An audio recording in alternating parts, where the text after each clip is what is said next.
Uttarakhand board कक्षा 9 एवं कक्षा 11 के पंजीकरण ऑनलाइन फॉर्म के महत्वपूर्ण दिशा निर्देश, क्या क्या पूर्व तैयारी करनी होगी, फोटो, हस्ताक्षर, चालान फीस, इससे संबंधित अंतिम तिथि आदि आदि अन्य जानकारी आपको इस वीडियो में मिलने जा रही है।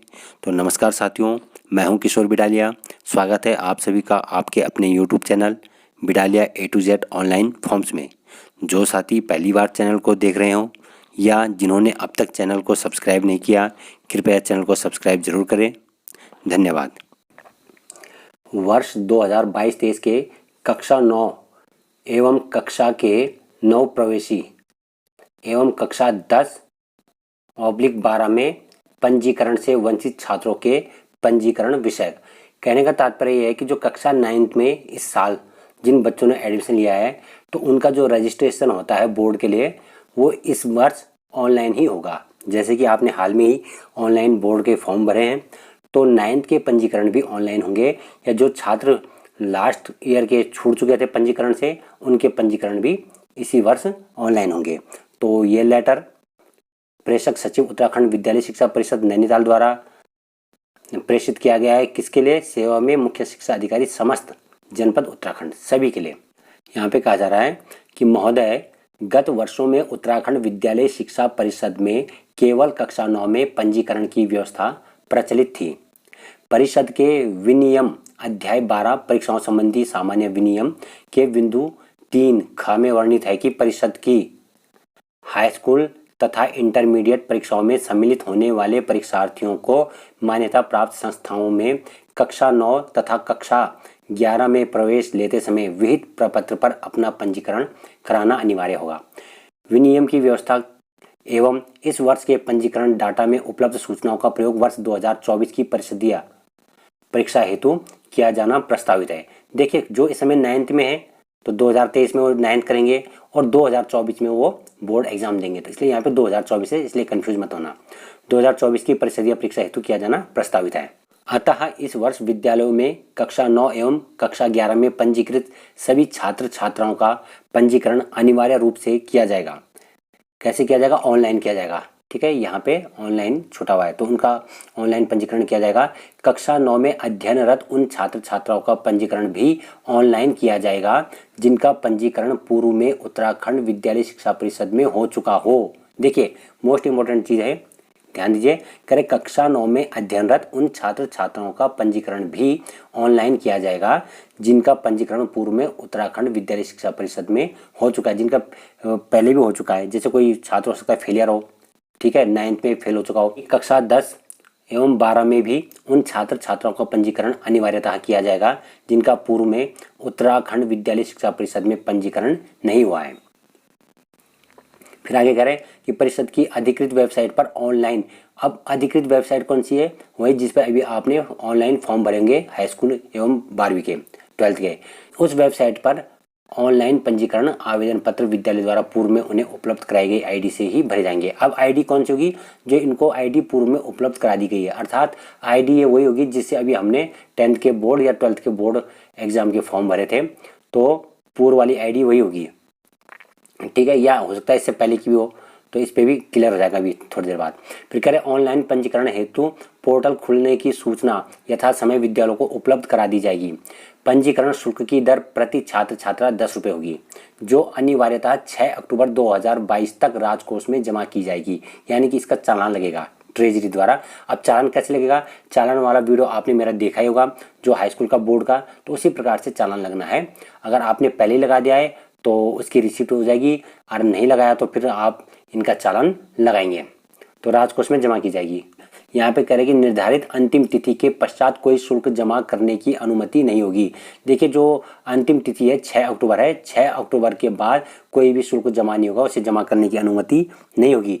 परिषद द्वारा निर्धारित अंतिम तिथि तक जितने छात्रों का पंजीकरण शुल्क चालान द्वारा राजकोष में जमा किया गया है, केवल उतने ही छात्रों के पंजीकरण आवेदन पत्र भरे जा सकेंगे। जैसे कि आपने अभी हाल में ही देखा होगा, जब हमने 10th 12th के जो बोर्ड एग्जाम के फॉर्म भरे थे उसमें जितने छात्रों का चालान लगा था सिर्फ उतनों के फॉर्म भरे जा सकते थे। इस संबंध में विस्तृत निर्देश संलग्न कर इस निर्देश के साथ प्रेषित किए जा रहे हैं कि इन्हें समस्त विद्यालयों को उपलब्ध कराना सुनिश्चित करें। अब इसके नीचे निर्देश दिए गए हैं, वो क्या क्या है पढ़ के सुनाता हूँ। अब यहाँ पर आप देख सकते हैं, सबसे ऊपर लिखा हुआ है उत्तराखंड विद्यालय शिक्षा परिषद रामनगर नैनीताल कक्षा 9 एवं कक्षा 11 परिषदीय पंजीकरण 2022 पंजीकरण प्रक्रिया हेतु आवश्यक दिशा निर्देश इसमें है। हालांकि जब ये ऑनलाइन स्टार्ट होगा तो उस पर भी मैं वीडियो बनाऊंगा ही बनाऊंगा। फिलहाल आप इससे रूबरू हो लें, इससे देख लें क्या क्या निर्देश दिए गए हैं। अब यहाँ पे पहला बिंदु है कि परिषद की अधिकृत वेबसाइट पर परिषद द्वारा निर्धारित समय सारिणी के अनुसार ऑनलाइन पंजीकरण आवेदन पत्र विद्यालय द्वारा भरे जाएंगे। तो इन छात्रों के ऑनलाइन पंजीकरण किसके द्वारा भरे जाएंगे? विद्यालय द्वारा, जैसे अभी 10th के किए थे। विद्यालय यह सुनिश्चित करेंगे कि जिन कक्षाओं अर्थात कक्षा 9 एवं कक्षा 11 अथवा दोनों जैसी भी स्थिति हो के विद्यालय में संचालन की अनुमति हो, केवल उन्हीं के पंजीकरण आवेदन पत्र विद्यालय द्वारा भरे जाएंगे। कहने का तात्पर्य कि जैसे हमारे यहाँ हाई स्कूल है तो हम 9th का ही भरेंगे, जहाँ इंटरमीडिएट होगा तो वहाँ 9th एवं 11th के छात्रों का पंजीकरण भरेंगे जो 11th वाले छूट गए हों। यहाँ पे कह रहे हैं कि गत वर्षों में उत्तराखंड विद्यालय शिक्षा परिषद में केवल कक्षा 9 में पंजीकरण की व्यवस्था प्रचलित थी, किंतु इस वर्ष पंजीकरण डाटा में उपलब्ध सूचनाओं का प्रयोग वर्ष 2024 की परिषदीय परीक्षा हेतु किया जाना प्रस्तावित है।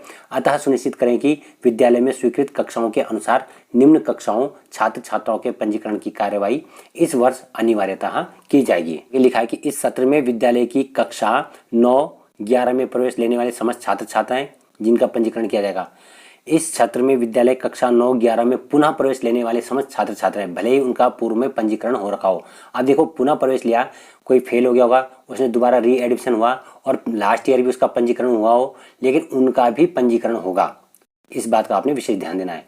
फिर कक्षा 10 एवं 12 के केवल उन छात्र छात्राओं का जिनका पूर्व में परिषद में पंजीकरण न हुआ हो, उनका भी पंजीकरण होगा। तो ये 3 कंडीशन के छात्र छात्राएं हैं जो मैंने आपको पढ़ के सुना दिया। आप इसको दोबारा से रिप्ले भी कर सकते हैं, अभी दोबारा से वीडियो को दोबारा चला सकते हैं इस चीज़ को समझने के लिए। पंजीकरण शुल्क की दर प्रति छात्र छात्रा 10 रुपये होगी, जो अनिवार्यतः 6 अक्टूबर 2022 तक राजकोष में जमा की जाएगी। निर्धारित अंतिम तिथि के पश्चात कोई शुल्क जमा करने की अनुमति नहीं होगी। अगला बिंदु है कि परिषद द्वारा निर्धारित अंतिम तिथि तक जितने छात्रों का पंजीकरण शुल्क चालान द्वारा राजकोष में जमा किया गया है, केवल उतने छात्रों के पंजीकरण आवेदन पत्र विद्यालय द्वारा ऑनलाइन भरे जा सकेंगे। ये सारी बातें रिपीट हो रही है। वैसे आगामी वर्ष 2024-25 में कक्षा 10 एवं 12 में किसी भी छात्र छात्रा का पंजीकरण नहीं किया जाएगा। अतः विद्यालय के प्रधानाचार्य सुनिश्चित करेंगे कि इस वर्ष विद्यालय में कक्षा 9 एवं कक्षा 11 में पंजीकृत अध्ययनरत समस्त छात्र छात्राओं का 100% पंजीकरण कर लिया जाए। अगले साल उनका पंजीकरण नहीं हुआ जो 11वीं 12वीं होंगे। व्यक्तिगत आवेदन पत्र केवल इस हेतु मुख्य शिक्षा अधिकारी द्वारा निर्धारित विद्यालयों से ही ऑनलाइन भरे जाएंगे। इस हेतु संबंधित विद्यालयों द्वारा दूसरी आईडी से आवेदन पत्र ऑनलाइन भरे जाएंगे। यहाँ पर तो संस्थागत छात्रों की बात है, जो रेगुलर स्टूडेंट है। अभी यहाँ पे व्यक्तिगत यानी कि जो प्राइवेट छात्र होंगे 9th में जिनका पंजीकरण करना होगा, तो करें व्यक्तिगत आवेदन पत्र केवल इस हेतु मुख्य शिक्षा अधिकारी द्वारा निर्धारित विद्यालयों से ही ऑनलाइन भरे जाएंगे। जैसे इस बार 10th और 12th के प्राइवेट फॉर्म थे जो मुख्य शिक्षा अधिकारी द्वारा कुछ विद्यालयों के लिए निर्धारित किए गए थे, सिर्फ उन्हीं विद्यालयों द्वारा ही उनके फॉर्म भरे जाएंगे। इस हेतु संबंधित विद्यालयों द्वारा दूसरी आईडी से आवेदन पत्र ऑनलाइन भरे जाएंगे। देखो 2 आईडी होगी, जैसे अभी थी 2 आईडी, ठीक है, जिन्होंने प्राइवेट फॉर्म भरेंगे उनको पता है। तो दूसरी आईडी से ही प्राइवेट छात्रों के पंजीकरण फॉर्म भी ऑनलाइन भरे जाएंगे।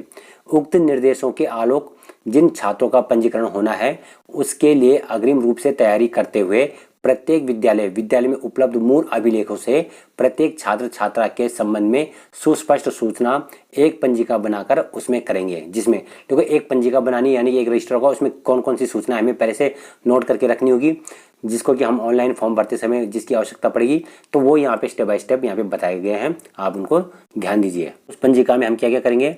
नंबर 1 यहाँ पे करें कक्षा 9 एवं कक्षा 10 के पंजीकरण हेतु आवेदन का प्रकार, या वो रेगुलर है या प्राइवेट है, सबसे पहले तो ये लिख देंगे। फिर छात्र छात्रा का नाम हिंदी एवं अंग्रेजी में लिख देंगे उस रजिस्टर में। फिर छात्र छात्रा के पिता का नाम हिंदी एवं अंग्रेजी में, छात्र छात्रा की माता का नाम हिंदी एवं अंग्रेजी में। कक्षा 9 या 10 जिसमें छात्र छात्रा अध्ययनरत है वो कक्षा लिख देंगे। छात्र छात्रा की जाति SC ST OBC जनरल ये लिख देंगे। परीक्षा का माध्यम हिंदी या इंग्लिश ये लिख देंगे। लिंग में मेल, कुमारी, श्रीमती, अदर। और विकलांगता यदि किसी के तो यस कर देंगे, अदरवाइज नो रखेंगे। यदि हमने किसी का यस कर दिया तो यस होने पर उसका प्रकार भी लिखेंगे कि श्रुत लेखक चाहिए या नहीं चाहिए, उसके लिए भी यस नो लिख देंगे। देखिए अल्पसंख्यक के लिए यस और नो लिख देंगे। यस होने पर उसका प्रकार लिख देंगे कि अल्पसंख्यक में यानी कि माइनॉरिटी में कौन कौन आते हैं, हिंदुओं को छोड़ करके सभी माइनॉरिटी में आते हैं, जैसे मुस्लिम, सिख, क्रिश्चियन, बुद्धिस्ट, पारसी और जैन। ठीक है, यानी कि अन्य धर्म के जो भी लोग हैं वो सब यहाँ माइनॉरिटी में आते हैं, यानी कि अल्पसंख्यक में आते हैं। फिर यहाँ पे आता है कि छात्र छात्रा का आधार नंबर, छात्र छात्रा का मोबाइल नंबर, छात्र छात्रा का ईमेल आईडी, छात्र छात्रा की जन्म तिथि, रेगुलेशन कोड यानी कि ऑल पेपर या अंडर रेगुलेशन, इसमें सेलेक्ट कर देंगे। फिर है विषय, विषय में लिख देंगे कि पहला हिंदी, दूसरा भाषा, तृतीय गणित, गृह विज्ञान, गृह विज्ञान केवल बालिकाओं हेतु, चतुर्थ है विज्ञान, पंचम में सामाजिक विज्ञान, षष्ठम में द्वितीय भाषा से भिन्न कोई भाषा अथवा अन्य विषय है तो इसे छठे में सेलेक्ट कर देंगे। छात्रा का पता, पिन कोड सहित आदि सूचना अंकित की जाएगी। अब उसके बाद कक्षा 11 एवं कक्षा 12 के पंजीकरण हेतु आवेदन का प्रकार, अब ये 11 एवं 12 के लिए उस रजिस्टर में हम नोट कर देंगे। ठीक है, तो वही चीज़ें सारी चीज़ें सेम दोबारा आ रही कि रेगुलर है, प्राइवेट है, ठीक है, माता पिता का नाम हिंदी अंग्रेजी में, ये सारी चीज़ें आप पढ़ लेना। इसकी पीडीएफ को मैं यूट्यूब के अपने चैनल के डिस्क्रिप्शन बॉक्स में इसका लिंक दे दूंगा, आप वहाँ से इसकी पीडीएफ को डाउनलोड कर देंगे और जहाँ तक हो सकेगा मैं वहाँ व्हाट्सएप से भी इसको सर्कुलेट कर दूंगा। और बाकी जो लोग व्हाट्सएप से मुझसे नहीं जुड़े हुए वो लिंक से डाउनलोड इसे कर सकते हैं। ठीक है, तो उसके बाद ये सारी चीज़ें आप दोबारा पढ़ लेना, जो चीज़ें मैंने ऊपर रिपीट की, ऊपर बोली वही चीज़ें यहाँ पे नीचे रिपीट हो रही है सारी चीज़ें। ठीक है, तो ये सारी चीज़ें देख करके ये आपने रजिस्टर में नोट करनी है। किस लिए? जब ऑनलाइन फॉर्म भरा जाएगा इनका पंजीकरण का तो इसी से स्टेप बाय स्टेप हम उसको उतारेंगे और आसानी रहेगी, ताकि सारा डाटा हमारे पास रहेगा। किसके पास? जो भी टीचर या क्लर्क या कोई भी जो भी ऑनलाइन काम करेगा इस चीज़ को, तो उसके लिए आसानी रहेगी जब उसके पास वो पंजिका होगी, जो जिस पंजिका में हमने ये सारी चीज़ें दर्ज करनी है। अगला स्टेप है कि प्रत्येक छात्र छात्रा का पासपोर्ट साइज फोटोग्राफ जिसका साइज 20 से 100 केबी एवं हस्ताक्षर जिसका साइज 10 से 50 केबी की इमेज लेकर उसे सॉफ्ट कॉपी में सुरक्षित यानी कि सेव कर लिया जाए, ताकि ऑनलाइन आवेदन के समय उसे आसानी से अपलोड किया जा सके। देखिए, इस पर भी मैं वीडियो बना चुका हूँ। जरूरी नहीं है कि आपके पास जो पासपोर्ट साइज फोटो है उसी का आपने फोटोग्राफ उसी का लेना, हालांकि इन्होंने लिखा हुआ है यहाँ पर। तो जैसे अभी हमने ऑनलाइन फॉर्म में किया था, तो आप सीधे सीधे डायरेक्टली उनकी एक फ़ोटो खींच सकते हो अपने फ़ोन से और उसको क्रॉप करके, या जो इमेज रिसाइजर ऐप होते हैं उन ऐप की मदद से कैसे भी करके आप उनका साइज़ कम कर देंगे। तो जैसे इसने बताया भी यहाँ पर कि फोटोग्राफ का जो साइज होगा 20 से 100 केबी के बीच में होगा और जो सिग्नेचर होंगे हस्ताक्षर उसका साइज 10 से 50 केबी के बीच होगा। तो उसको हमने जेपीजी फॉर्मेट में इमेज के रूप में सेव करके रख देना है, बाद में हम उसी को अपलोड कर देंगे। ठीक है, तो आप फोटो मंगाओगे, फिर फोटो की फ़ोटो खींचोगे, फिर उसको अपलोड करोगे, बजाय उसके डायरेक्ट नई फ्रेश फ़ोटो खींच करके उसी को अपलोड कर देना उसका रिसाइज करके। अब बात आती है कि उक्त निर्मित पंजिका में अंकित सूचना के आधार पर ही छात्रों की ऑनलाइन एंट्री वेबसाइट में की जाएगी। कि ऑनलाइन पंजीकरण हेतु पोर्टल खुलने की सूचना यथा समय विद्यालयों को उपलब्ध करा दी जाएगी। देखिए, कब ऑनलाइन पंजीकरण के लिए पोर्टल खुलेगा तो उसकी सूचनाएं यथा समय विद्यालयों को बता दी जाएगी, तभी हम उस पर काम कर सकते हैं। फिलहाल अभी ऑनलाइन काम नहीं हो रहा है, फिलहाल आपने ये निर्देश पढ़ने और पंजिका तैयार रखनी है अपने विद्यालय में। फिर कह रहे परिषद द्वारा निर्दिष्ट वेबसाइट एवं समय सारणी के अनुसार विद्यालय अपनी 6 अंकीय ID और पासवर्ड और कैप्चा अंकित कर अथवा लॉगिन पर क्लिक करेंगे। उसके बाद विद्यालय सूचना संबंधी पेज खुलेगा। तो वही चीज़ जो अभी था, जैसे हमारा डिस्ट्रिक्ट कोड 105 है, उसके बाद विद्यालय का 3 डिजिट का अपना कोड होगा, 105 और 3 डिजिट का कोड करके वो आपकी लॉगिन ID हो जाएगी और पासवर्ड जो भी आपने पासवर्ड बनाया होगा और कैप्चा अंकित करके लॉगिन कर देंगे। फिर उसके बाद करेंगे इस पेज पर विद्यालय के बारे में वांछित समस्त सूचनाएं पूर्व से ही अंकित होगी। जैसे आपने अभी देखा बोर्ड के उसमें कि विद्यालय प्राप्त सूचना प्रपत्र वाला एक पेज खुलेगा, उसमें सारी जितनी भी वांछित सूचनाएं वो पहले से होंगी। इस पेज पर विद्यालय द्वारा केवल पंजीकरण शुल्क से संबंधित सूचनाएं अंकित की जाएंगी। जितने छात्र छात्राओं का शुल्क जमा होगा केवल उतने छात्र छात्राओं के ऑनलाइन पंजीकरण किए जा सकेंगे, यानी कि जितनों का शुल्क जमा होगा उतनों का ही ऑनलाइन पंजीकरण किया जा सकेगा। अतः सूचना काफ़ी सावधानी से भरी जाए, इसलिए इसकी सूचना सावधानी से भरें। जितनों का फॉर्म भरना है, जितनों का चालान लगा है, उतनों की डिटेल ढंग से भरें। इस वर्ष पंजीकरण प्रक्रिया हेतु समय सारणी निम्नवत है। अब देखिए इसकी जो टाइम टेबल है, इसका कब कब हमने कौन सी प्रोसेस अपनानी, कौन सी प्रक्रिया करनी है, तो ये समय सारणी को आप ध्यानपूर्वक देखिए कि पहला है क्रम संख्या 1 में पंजीकरण शुल्क जमा करना। तो पंजीकरण शुल्क जमा करना कब तक है? 6 अक्टूबर 2022 तक इसकी निर्धारित अंतिम तिथि है। और ये किसका जमा होगा? प्रति छात्र छात्रा जो है 10 रुपये की दर से ये जमा होगा।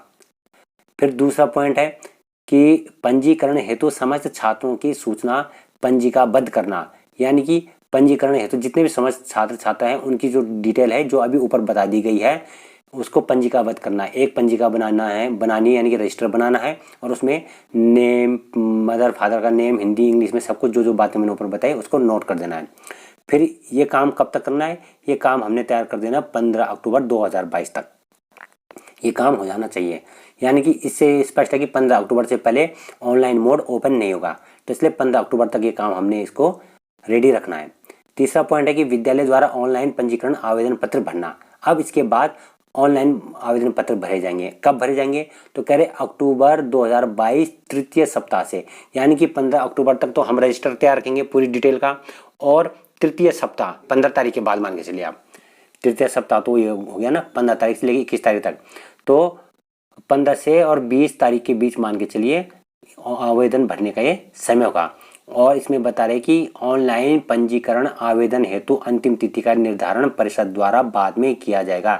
जब इस टैब को ये ओपन कर देंगे वेबसाइट में, इस लिंक को ओपन कर देंगे तो उसी समय वो उसकी अंतिम तिथि भी डिक्लेयर कर देंगे कि मान लीजिए 18 अक्टूबर से अगर शुरू हुआ ये भरना, तो हो सकता हो 1 हफ्ता 2 हफ्ता या हो सकता पूरा अक्टूबर का समय दे दें कि अक्टूबर लास्ट तक हम फॉर्म भरे, जो भी है निर्धारित तिथि को लास्ट में बता देंगे। और अंतिम बिंदु इसमें कि पंजीकरण से संबंधित अभिलेख खंड शिक्षा अधिकारी कार्यालय में जमा करना है। जैसे अभी हमने फॉर्म जमा किए थे, तो ये कब करना है? तो देखिए इस पर भी थोड़ा सा बताऊंगा अभी मैं।